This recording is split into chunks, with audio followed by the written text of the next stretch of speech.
Assalamualaikum warahmatullahi wabarakatuh.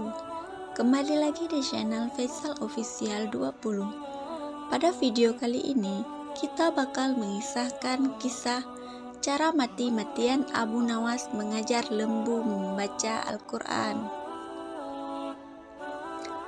Hari itu Abu Nawas agak santai setelah sibuk memanen kentang. Tiba-tiba pengawal istana datang. "Tuan Abu Nawas," kata pengawal istana itu sesampai di rumah Abu Nawas. "Tuan, hamba dipersilahkan Baginda Raja datang ke istana hari ini juga." Setelah sedikit berdandan, Abu Nawas meluncur ke istana. Tidak terlalu jauh, hanya setengah jam saja sudah sampai. "Hai Abu Nawas," ujar Sultan begitu Abu Nawas menampakkan batang hidungnya. "Tahukah kamu mengapa aku panggil kemari?" Abu Nawas hanya cengok saja menanti titah selanjutnya. "Baginda, aku minta tolong kepadamu untuk mengajarkan lembuku supaya bisa mengaji Al-Quran.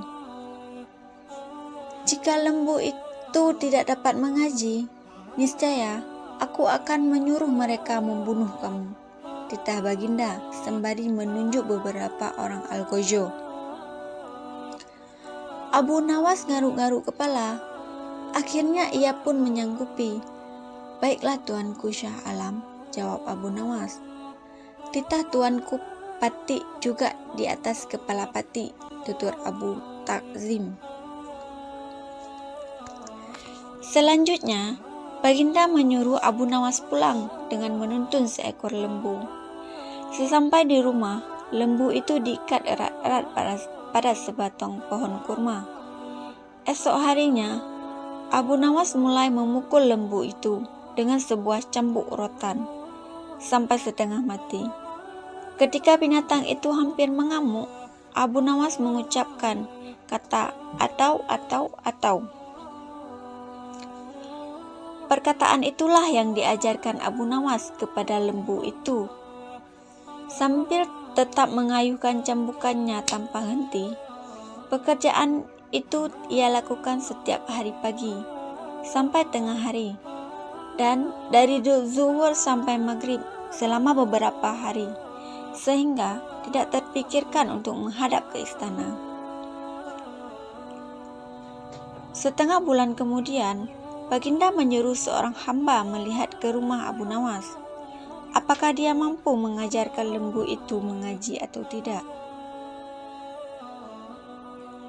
Apa yang disaksikan oleh hamba sahaya tadi di rumah Abu Nawas?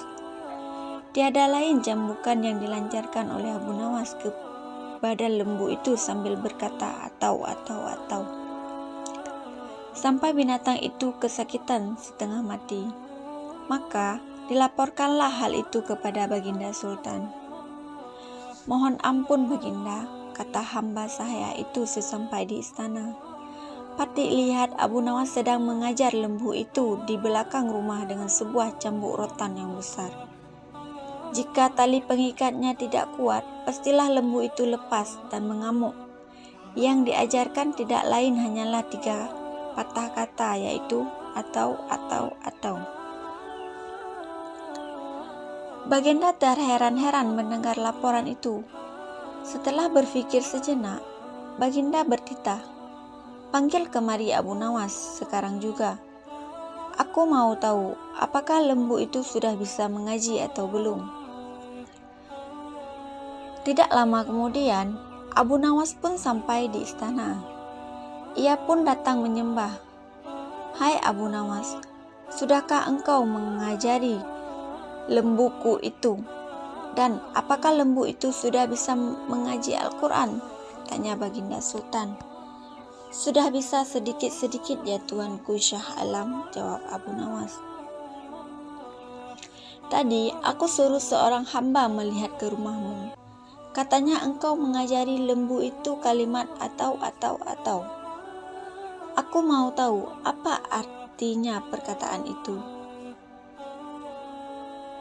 "Ampun tuanku Shah Alam," kata Abu Nawas. Arti atau itu adalah, jika bukan lembu yang mati, atau hamba, atau tuanku, atau tidak ada salah seorang yang mati, hamba tidak akan puas. Sebab sampai habis umur sekalipun, binatang itu tidak akan bisa mengaji Al-Quran. Itu sebabnya binatang itu hamba cambuk agar mati. Dengan demikian, hamba senang karena pekerjaan hamba dapat selesai, atau hamba yang mati, atau paduka yang mati, atau salah satu. Barulah habis perkara lembu itu. Baginda terperanjak di tempat duduknya, tidak dapat berkata sepatah kata pun. Setelah tercenung sejenak, Baginda berkata, "Kalau begitu, lembu itu boleh kamu ambil, atau kamu jual, atau kamu buat sate." "Terima kasih banyak, ya tuanku Baginda Shah Alam," kata Abu Nawas sambil menyembah hingga kepalanya menyentuh tanah. Ia pun memohon diri ke rumah dengan langkah ringan dan hati senang.